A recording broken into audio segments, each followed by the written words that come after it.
దీప తన కన్న కూతురిని దాసు ద్వారా తెలుసుకొని తన కూతురి సత్యనారాయణ స్వామి వ్రతానికి వచ్చిన సుమిత్ర. ఇది ఎలా జరగబోతుందో తెలుసుకోవాలి అనుకుంటే కనుక ఈ ఎపిసోడ్ని పూర్తిగా చూసి లైక్ చేయండి. అలాగే కార్తీక దీపం అప్డేట్స్ కొరకు కార్తీక దీపం సినిమా సీరియల్లో ముందుగా ఏం జరుగుతుందో తెలుసుకోవాలి అనుకుంటే కనుక మన ఛానల్ని తప్పకుండా సబ్స్క్రైబ్ చేసుకోండి. ఇంకా ఎపిసోడ్లోకి వెళ్ళిపోతే ఇంకా శివనారాయణ అలాగే దశరథ కూడా వ్రతానికి వస్తారు. వచ్చినప్పుడు కాంచన అడుగుతూ ఉంటుంది, అన్నయ్య వదిన రాలేదేంటి, నా మీద ఇంకా కోపం పోలేదా, నిన్న పెళ్ళి బాగానే జరిగింది కదా, ఎంతలోనే వదినకి ఏమైందని రాలేదు అని చెప్పగానే దశరథ అయితే, వదిన రాలేదమ్మా, వస్తుందిలే, నువ్వేమీ కంగారు పడకు, నువ్వేమీ ఆలోచించుకు, ఏం కాదు, నేనున్నాను కదా అని చెప్పేసి దశరథ అయితే అంటూ ఉంటాడు. ఇంకా ఈలోపైతే పారిజాతం చాలా ఓవర్ యాక్షన్ చేస్తూ ఉంటుంది. అంతా తన మనవరాలి నిశ్చితార్థమే, తన మనవరాలి వ్రతమే జరుగుతున్నట్లుగా అంతా తన భుజాన్ని వేసుకుని అయితే అక్కడ ఓవర్ యాక్షన్ చేస్తూ ఉండగా ఇంకా జ్యోత్స్న అయితే బయటకు తీసుకుని వెళ్తుంది. పారిజాతాన్ని బయటకు తీసుకుని వెళ్ళి, గ్రాని ఏంటి అంత చేస్తున్నావు, నువ్వు నీ సొంత మనవరాలు వ్రతంలాగా ఫీల్ అవుతున్నావా ఏంటి, ఎందుకు అంత ఓవర్ యాక్షన్ చేస్తున్నావు అని చెప్పేసి జ్యోత్స్న అడిగినప్పుడు ఇంకా చెప్తూ ఉంటుంది పారిజాతం. అది తర్వాతలేవే, ఏంటి మీ అమ్మ రాలేదు, రావద్దని చెప్పావా ఏంటి, ఎందుకు సుమిత్ర రాలేదు, నిన్న కన్యాదానం చేసింది కదా, ఈరోజు రావడానికి ఏమైంది, అయినా మీరు వెళ్ళండి నేను వస్తానని చెప్పింది కదే, ఇంతలోనే ఏమైంది అని చెప్పేసి జ్యోత్స్నను అడుగుతూ ఉంటుంది. అప్పుడు జ్యోత్స్న చెప్తూ ఉంటుంది, మమ్మీ రాలేదు, మమ్మీని కావాలనే అక్కడ ఆపేశారు, ఎందుకంటే మమ్మీకి పెళ్లి జరిపించడమే ఇష్టం లేదు, దీపకి కార్తీక్కి కన్యాదానం చేయడమే మమ్మీకి ఇష్టం లేదు, అయినప్పటికీ తాత మాట కోసం కన్యాదానం చేసింది, అలా అని వ్రతానికి రమ్మంటే ఎలా వస్తుంది, అందుకని చెప్పేసి అత్తతో నేను ఫోన్ చేయించాను, వాయిస్ మెసేజ్ మమ్మీకి వాయిస్ మెసేజ్ పెట్టింది, కానీ మమ్మీ రిప్లై ఇవ్వదు, కావాలనే నేను ఇలా చేశాను, ఈ విధంగా దీపనైతే నేను బాగా పగ తీర్చుకోవచ్చు, దీపని బాధ పెట్టచ్చు అని మాట్లాడడం పక్కనే ఉన్న దాసు అయితే వింటాడు. అది వినగానే ఒక్కసారిగా షాక్ అయిపోతాడు దాసు. ఎంత కుట్ర చేశారు మీ ఇద్దరు కలిసి, అమ్మ నువ్వు ఇలా అందరితో కలిసిపోతున్నావని నేను చాలా హ్యాపీగా ఫీల్ అయ్యాను, కానీ మీ ఇద్దరు ఇలా ప్లాన్తో ఇలా చేశారన్న విషయం నాకు ఇప్పుడే తెలిసింది, కానీ సుమిత్ర వదిన ఎందుకు రాలేదో నేను వెళ్ళి తీసుకువస్తాను, తన కన్న కూతురు నువ్వని అనుకుంటుంది, జ్యోత్స్న అని అనుకుంటుంది, కాదు జ్యోత్స్న కాదు దీప అని చెప్పి సుమిత్ర వదిన్ని నేను ఇప్పుడే వ్రతానికి తీసుకొస్తాను, దీప బాధపడడం నేను చూడలేను, ఈ ఇంటి వారసురాలు కన్నీరు పెట్టకూడదు, ఇప్పటి వరకు కడుపేదగానే మిగిలిన ఈ దీప ఇప్పుడు మాత్రం శివనారాయణ వారసురాలుగానే ఉండాలి, ఇప్పటి వరకు కష్టాలు అనుభవించింది చాలు దీపకి ఇంకా నేను మంచి జీవితాన్ని ఇవ్వాలి అని చెప్పేసి దాసు అయితే బయలుదేరతాడు. బయలుదేరుతూ ఉండగా శివనారాయణ అయితే అడుగుతూ ఉంటాడు, దాసు ఎక్కడికి వెళ్తున్నావు అని చెప్పేసి. అలా అడిగినప్పుడు ఇంకా దాసు చెప్తూ ఉంటాడు, సార్ నాకు చిన్న పని ఉంది, నేను బయటికి వెళ్ళొస్తాను అని చెప్పేసి దాసు చెప్పేసి బయటకైతే వెళ్ళిపోతాడు. కానీ దాసు విన్నాడన్న విషయం జ్యోత్స్న కానీ పారిజాతం కానీ గమనించుకోరు. ఇంకా దాసు డైరెక్ట్గా సుమిత్ర దగ్గరికి అయితే వెళ్తాడు. సుమిత్ర దగ్గరికి వెళ్ళి వదిరా అని చెప్పేసి పిలవగా సుమిత్ర అయితే, దాసు ఏంటి ఇలా వచ్చావు, నువ్వు వ్రతం దగ్గర నువ్వు లేవా అని చెప్పేసి దాసుతో అంటూ ఉంటుంది.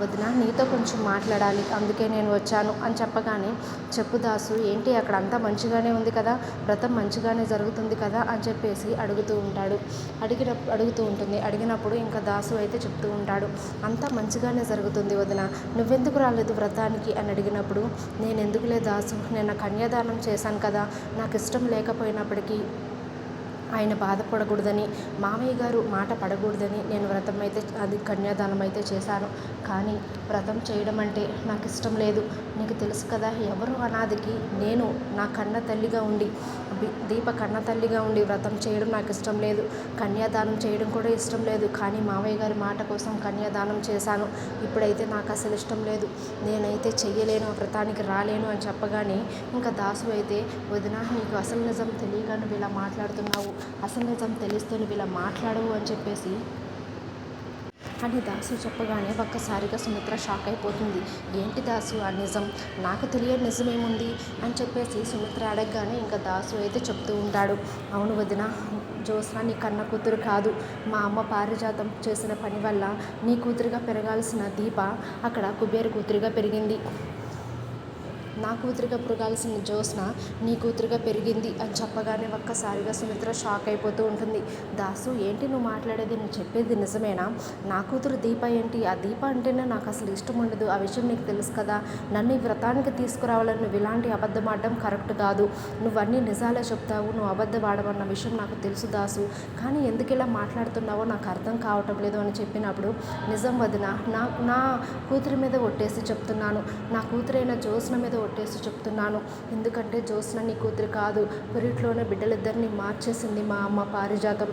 అందువల్ల నా కూతురుగా పెరగాల్సిన జ్యోత్స్న నీ కూతురుగా పెరుగుతుంది అని చెప్పగానే అలా చెప్పగానే సుమిత్రకు ఒక్కసారిగా గుండె పగిలిపోయి అలా పడిపోతుంది. ఏంటి దాసు నువ్వు మాట్లాడేది? అంటే ఇన్ని రోజులు నా కూతురు నేను ఇంత బాధ పెట్టానా? కన్న తల్లే కన్న కూతురిని ఇలా బాధ పెడుతుంటే ఏ దేవుడు కూడా నన్ను క్షమించడు.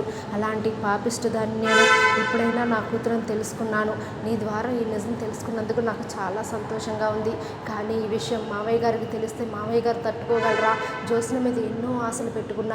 ఈ ఆస్తి అంతటికీ వారసురాలు జ్యోత్స్నని అనుకుంటున్నారు. కానీ ఈ ఆస్తికి నిజమైన వారసురాలు అక్కడ ఒక వంట మనిషిగా బ్రతికిందా దాసు? నా కూతురు వంట మనిషి ఏంటి?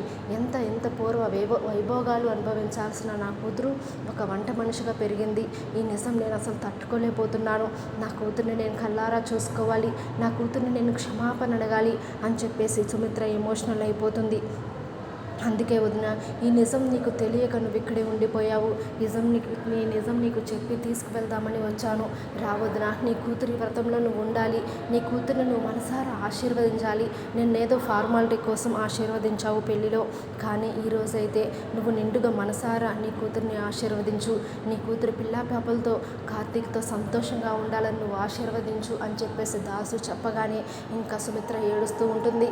దాసు, నేను అంత తప్పు చేశాను, నా కన్న కూతురిని నేను ఎంతో అవమానించాను, ఎంతో నిందించాను. కానీ నా కూతురు ఒక్క మాట కూడా మాట్లాడలేదు. నా పేషెన్సీనే, నా సహనమే నా కూతురికి వచ్చి ఉంటుంది. అందుకే నా కూతురు ఒక్క మాట కూడా మాట్లాడకుండా నేను ఎన్ని అన్నప్పటికీ కూడా అలా ఏడుస్తూ ఉంది, కానీ నోరు మాత్రం విప్పలేదు. అలాంటి కూతురు నా కడుపున పుట్టినందుకు నేను ఎంతో గర్వపడుతున్నాను. నా కూతురిని నా గుండెలకు హత్తుకోవాలి, నా కూతురిని నేను దగ్గరకు తీసుకోవాలి. దాసు పద అని చెప్పేసి దాసుని వెంట పెట్టుకుని వెళ్తూ ఉంటుంది. అప్పుడు ఇంకా దాసు అయితే చెప్తూ ఉంటాడు, వదిన, ఈ విషయం నీకు బయట పెట్టాను, కానీ నువ్వు ఎవరి దగ్గర పెట్టకు, ఎందుకంటే జ్యోత్స్నకి ఈ విషయం తెలుసు అని చెప్పగానే, ఏంటి జ్యోత్స్నకు తెలుసా? తెలిసి ఇన్ని రోజులు నా కూతురుగా నటిస్తుందా? నేను తన కన్న తల్లిని కాదని తెలుసు కూడా ఇన్ని రోజులు నన్ను మమ్మీ అని పిలుస్తూ ఇంతగా యాక్షన్ చేసిందా? ఆ జ్యోత్స్నను క్షమించకూడదు అని చెప్పగానే, వదిన, నువ్వు అలా మాట్లాడొద్దు, ఎంతైనా నీ కూతురుగా పెరిగింది కాబట్టి జ్యోత్స్నని క్షమించు. జ్యోత్స్నను ఒక్క మాట కూడా అనొద్దు, ఎందుకంటే జ్యోత్స్న చాలా తొందరపాటు మనిషి, నీకు తెలుసు కదా. కోపంలో ఏమైనా చేసుకుంటుంది. నా కూతురికి ఏమన్నా అయితే నేను తట్టుకోలేను వదిన. నా కూతురిని కల్లారా చూసుకుందామని నేను వైజాగ్ నుండి ఇక్కడికి వచ్చాను. అలాంటిది ఈరోజు నా కూతురికి ఏమన్నా అయితే నేను తట్టుకోలేను. దయచేసి నా కూతురిని ఏమీ అనను అని చెప్పేసి నాకు మాట ఇవ్వు అని చెప్పేసి దాసు అయితే సుమిత్ర దగ్గర మాట తీసుకుంటాడు. సుమిత్ర అయితే, లేదు దాసు, నేను అలా చేయలేను, కానీ అలా నటించడం తప్పు కదా, తప్పు చేసి మమ్మల్ని మోసం చేసింది కదా జ్యోత్స్న, అలాంటి జ్యోత్స్నని నన్ను ఎలా క్షమించమంటున్నావు అని చెప్పేసి సుమిత్ర అంటూ ఉంటుంది. ఇంకా ఆ విధంగా అయితే దీప తన కన్న కూతురనే నిజాన్ని తెలుసుకుంటుంది. నిజం తెలుసుకుని సుమిత్ర చాలా పశ్చాత్తాపడుతుంది. కనీసం నా భర్తకైనా నేను చెప్తాను ఈ విషయాన్ని, నా భర్తకు చెప్పిన మా కళ్ళల్లో ఆనందాన్ని దీప చూడాలి, నా కూతురు వ్రతాన్ని నేను చూడాలి అని చెప్పేసి వ్రతానికి అయితే బయలుదేరుతుంది. వ్రతానికి వెళ్ళి ఒక్కసారిగా దీపను హత్తుకుంటుంది.